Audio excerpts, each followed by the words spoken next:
Many of you have tweeted and asked questions about the upcoming trip to Africa by the First Family. And this is a really important trip for us because the President was not able to travel to Africa except for a brief stop in Ghana in his first term. And this is a continent where we see growing economies, emerging democracies, important security challenges that we have to deal with. And this trip is really going to be a central pillar of the President's effort to deal with those issues in his second term.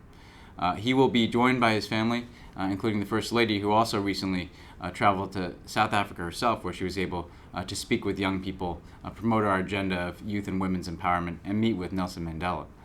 On this trip, we're going to go to 3 democracies who are all key partners of the United States: Senegal in West Africa, South Africa, and then Tanzania in East Africa. And there are going to be a number of important issues the President's going to address. One is, how can we advance our trade and investment relationships with Africa? There are actually some significant economic growth opportunities taking place, and we believe that if we can invest in Africa now, that'll be good for the African continent, but ultimately that's going to be good for the United States because we can break into significant new export markets.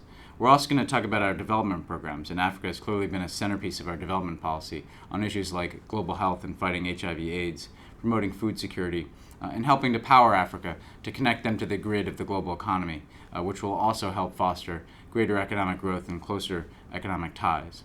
And we'll also discuss democracy. Each of these countries is a democracy. South Africa, of course, has set an extraordinary example for the continent through the leadership of Nelson Mandela, above all else. And the President will talk about the importance of having strong democratic institutions, not just elections, but parliaments, judiciaries, honest police forces, the building blocks for lasting democracy. So the President will discuss that at each stop along the way. He'll have an opportunity to have bilateral meetings with his counterparts. He'll have an opportunity to speak to young people in several locations, given the huge youth bulge that exists in Africa. And we see this as a very important opportunity to advance our agenda in one of the most important emerging regions in the world today. And the President's very pleased that, given it's the summer, he'll be able to be joined by his family, including the First Lady, who herself will have some independent events where she'll focus on the things that she cares about, including the empowerment of women and girls and young people, which is so critical to the development of a successful society. So we look forward to keeping you updated from the road, and we look forward to a very important trip to Africa.